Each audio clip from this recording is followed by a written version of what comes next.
You've been saying yes for so long that people have forgotten you can say no.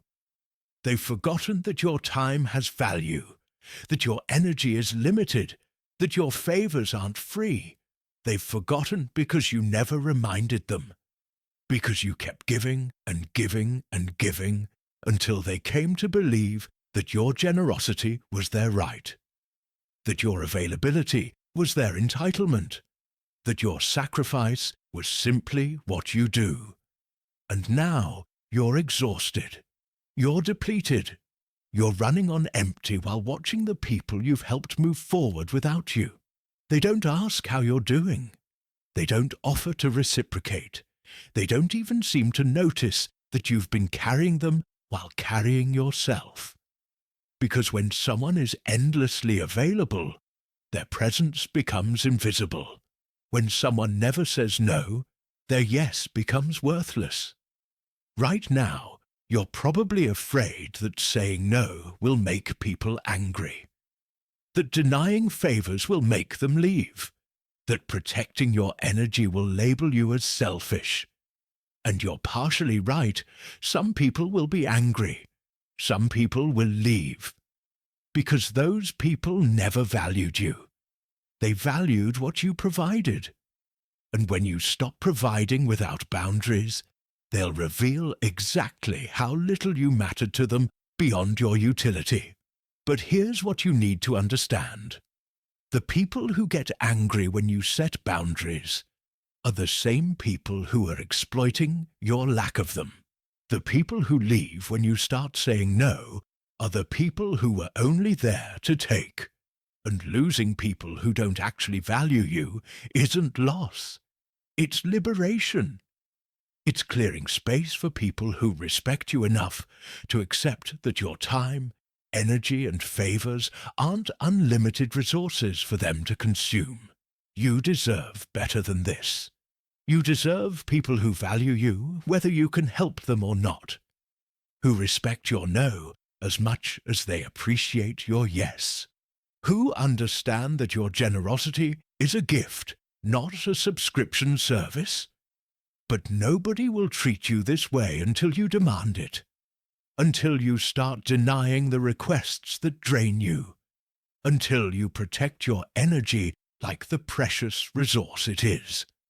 Machiavelli understood centuries ago that those who give without boundaries are taken for granted, while those who give strategically are respected. That unlimited availability breeds contempt, while thoughtful limitation breeds appreciation. That the prince who was always accessible was ignored, while the prince who required effort to access was valued. This wasn't cruelty. It was understanding human nature well enough to protect yourself from it. This video will show you 8 specific ways to deny favors, time, and energy that force people to finally recognize and respect your real value. Not because you're becoming mean, but because you're finally treating yourself with the respect you've been giving everyone else. Now, I want you to drop this affirmation in the comments. I protect my energy. Machiavelli's understanding of strategic denial. Machiavelli observed that leaders who could be accessed freely were taken for granted, while leaders who required effort to access were valued highly. This wasn't about ego. It was about human psychology. When something is freely available, humans devalue it. When something requires effort to obtain, humans treasure it. Your favors, time, and energy follow the same pattern. Make them easy to access and they become worthless. Make them require effort and they become precious. 1. The calibrated delay before responding. Here's the first way to force recognition of your value. Stop responding immediately to every request. When someone asks for your time, energy, or a favor, pause. Take hours. Take a day. Take whatever time you need to actually consider whether this serves you. This delay does something powerful. It communicates that your response isn't automatic, that you have other priorities, that accessing your help requires competing with things that matter to you. Most people respond immediately to requests because immediate response feels polite and available. But immediate response signals that you're sitting around waiting to serve others. That nothing in your life is more important than addressing their needs the moment they're expressed. And that signal, even if unintentional, trains people to treat your time as less valuable than their convenience. When you build in deliberate delays, several things happen. First, the person making the request realizes you're not at their beck and call. Second, they have time to consider whether they really need your help or just wanted the easy option. Third, they start to value your eventual response more because they had to wait for it. And fourth, some requests resolve themselves during the delay, saving you from spending energy on things that weren't actually necessary. Think about people whose time you value highly. Do they respond instantly to every request? Or do they take time to consider before responding? The people we respect most make us wait for their attention, because their attention is genuinely valuable and therefore limited. Your attention is just as valuable, but nobody will recognize that until you stop giving it away instantly. The specific practice is simple. When someone requests your time, energy, or a favor, respond with, "Let me check my schedule and get back to you," or "I need to think about that," or simply don't respond for several hours. When you do respond, whether yes or no, the delay has already established that your resources aren't automatically available. This isn't game playing. It's honest communication that you have a life beyond serving others. That your time is allocated to priorities you've set. That accessing your help requires you choosing to reallocate resources, not just assuming they're freely available. People who respect boundaries will understand. People who don't were never going to value you anyway. I want you to drop this affirmation in the comments. My boundaries protect me. 2. The direct that doesn't work for me. Without justification. Pay attention to this powerful phrase, that doesn't work for me. Not followed by reasons. Not followed by explanations. Not followed by apologies. Just the clear statement that their request doesn't align with what works for you. This forces people to accept that you have standards and priorities that exist independent of their needs. Here's what happens when you explain and justify your no. You're implicitly asking for permission to have boundaries. You're suggesting that your no is only valid if they agree with your reasoning. And this opens the door for them to argue with your reasons, negotiate around your boundaries, or make you feel guilty for having needs. When you simply state, "That doesn't work for me," you communicate something fundamentally different.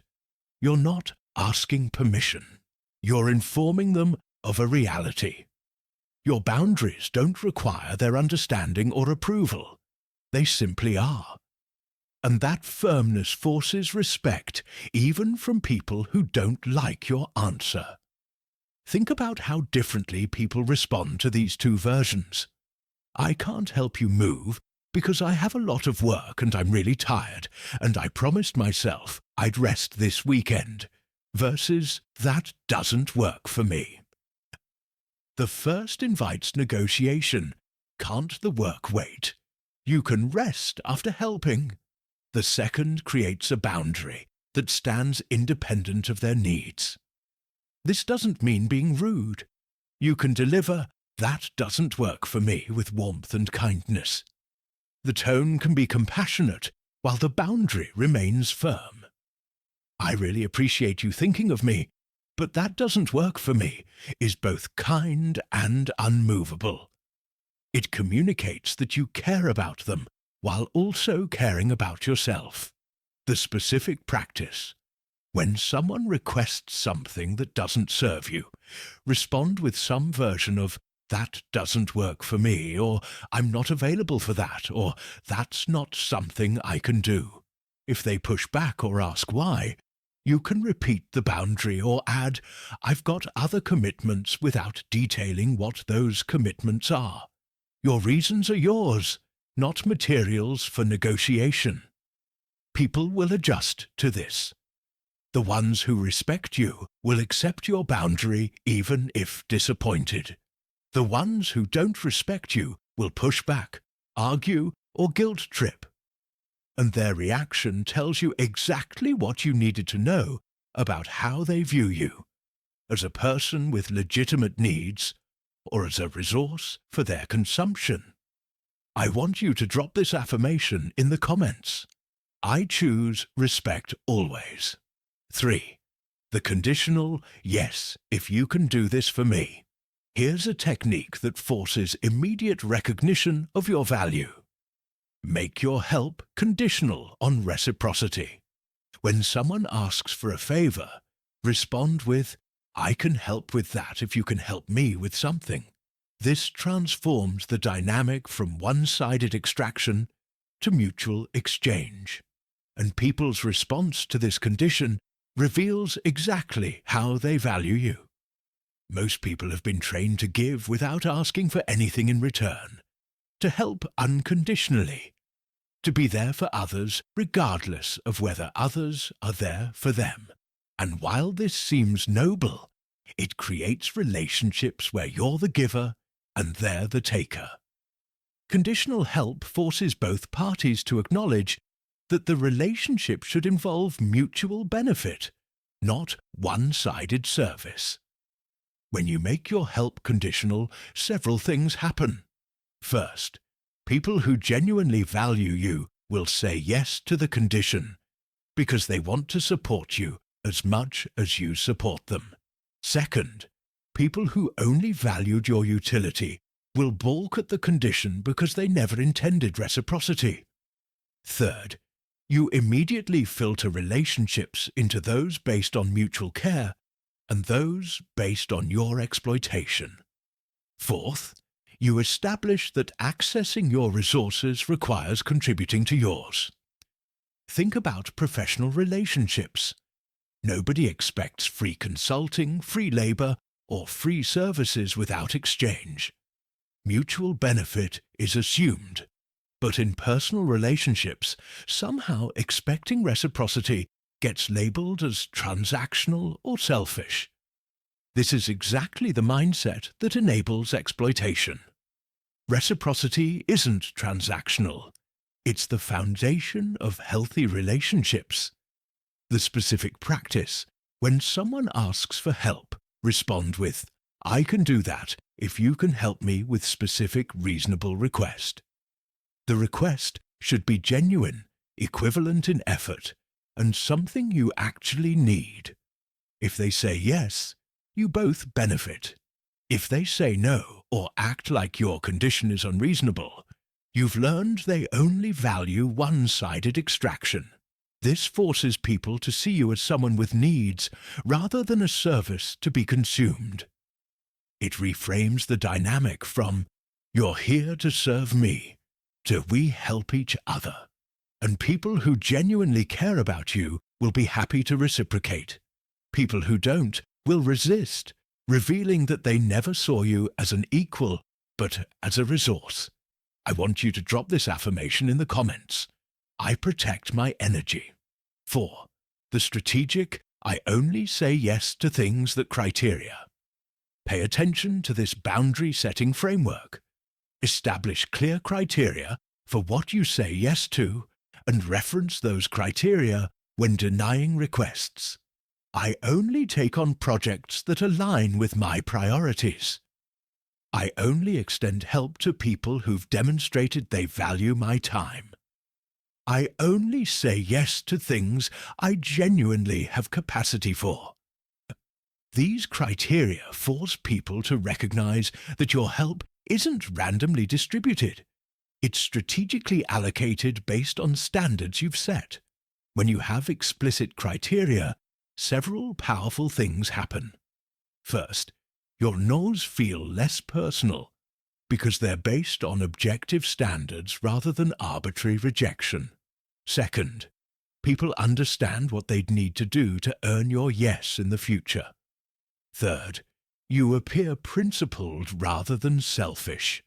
Fourth, you create predictability that helps people respect your boundaries. Most people say yes based on guilt, obligation, or fear of disappointing others.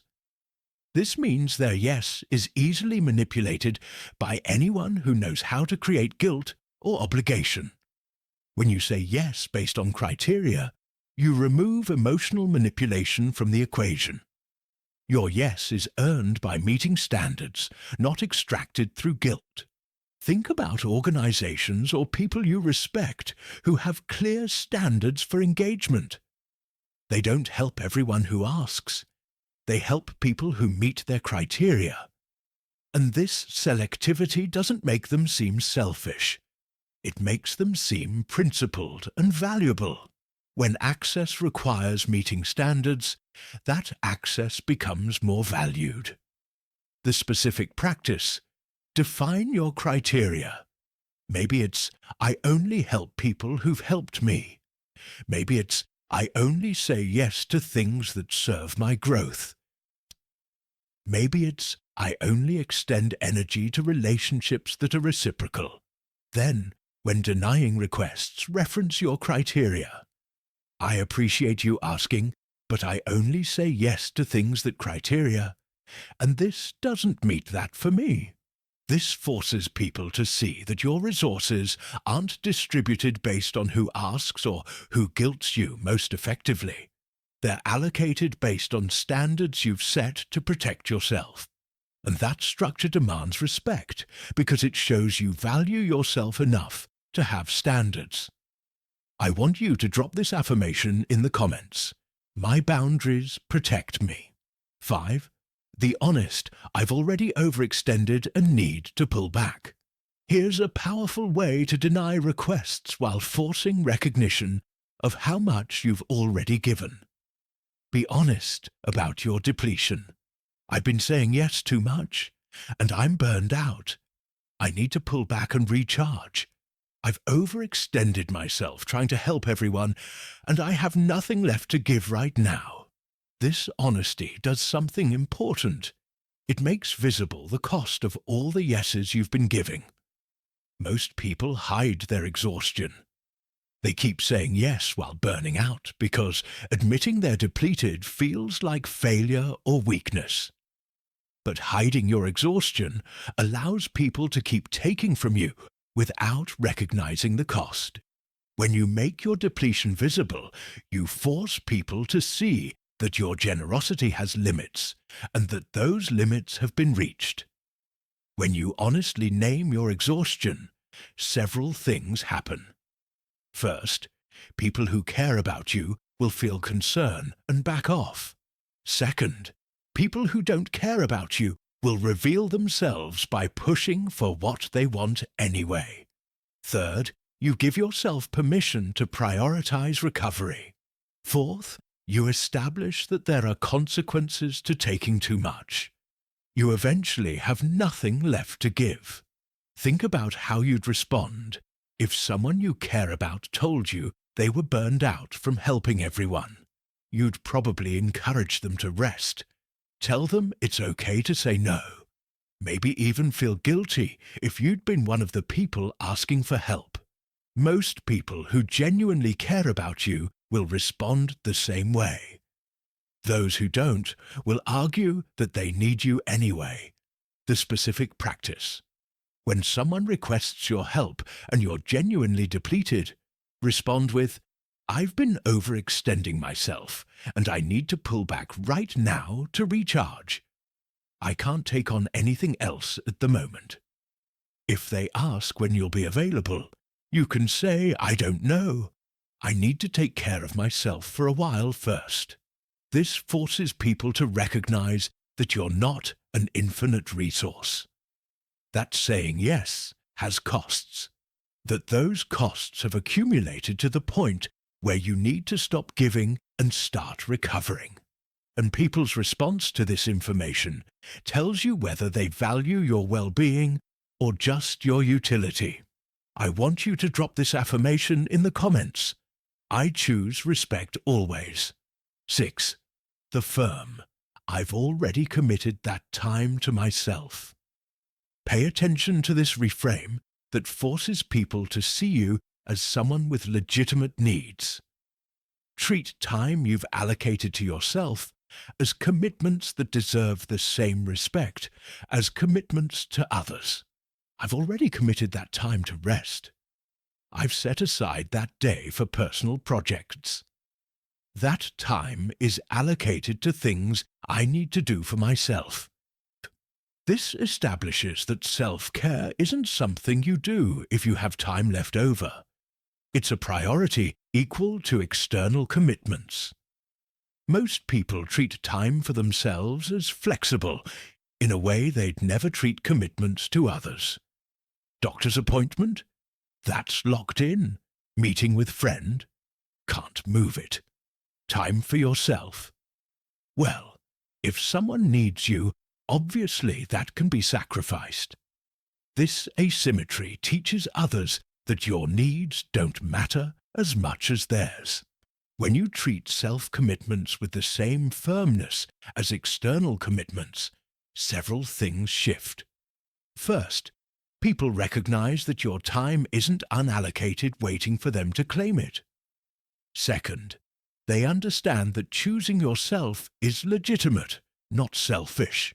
Third, they start to respect that your life includes priorities beyond serving them. Fourth, you reinforce to yourself that your needs matter. Think about people whose time you struggle to access. They're not constantly available because they have lives, priorities, commitments. Your time is equally valuable. Your commitments to yourself are equally legitimate. But nobody will recognize that until you defend self-commitments as firmly as you defend commitments to others. The specific practice. When someone requests time you've set aside for yourself, respond with, I've already committed that time to restful personal projects, self-care, things I need to handle. Notice there's no apology. No suggestion that your self-commitment is less important. Just the clear communication that this time is already allocated and therefore not available.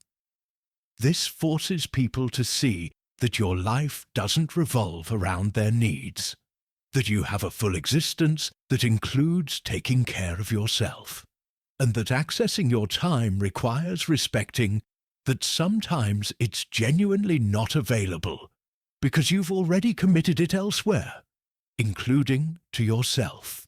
I want you to drop this affirmation in the comments. I protect my energy. 7. The selective, I can help this once but not ongoing. Here's a technique that prevents one-time helps from becoming permanent obligations. When you do say yes, explicitly limit the scope. I can help with this once, but I can't make it a regular thing. I'm happy to do this today, but going forward, you'll need to handle it differently. This prevents people from assuming that your yes establishes ongoing availability. Most people's boundary problems start with a single yes that becomes assumed ongoing obligation. You help someone once, and suddenly they expect you to always help. You make yourself available one time, and suddenly they assume you're always available. The one-time exception becomes the expected norm, and you're trapped in a pattern you never agreed to. When you explicitly limit your yes, several things happen. First, people understand this is exceptional help, not standard service. Second, they can't later claim they thought you were always available. Third, you maintain control over future requests. Fourth, They understand they need to solve their own problem rather than rely on you indefinitely. Think about the difference between these responses. Sure, I can help you move, versus I can help you move this one time. But I can't be your regular moving person, so you'll need another plan for future moves. The second prevents the first from becoming repeated expectation. The specific practice. When saying yes to something you don't want to become pattern, add explicit limitation. I can do this once, but this isn't something I can do regularly. Or, I'm helping today, but going forward, you'll need to find another solution. This makes clear that your yes is bounded, not open-ended. This forces people to see your help as the exception rather than the rule. They can't later claim they thought you were always available because you explicitly stated this was one-time help. And it prevents the common trap where your generosity gets exploited into ongoing obligation. I want you to drop this affirmation in the comments. My boundaries protect me. 8.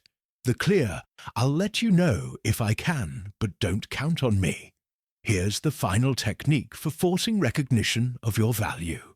Remove their ability to assume your availability. When someone requests help, respond with, I'll let you know if I can help, but don't plan on me. You should make other arrangements just in case. This does something powerful.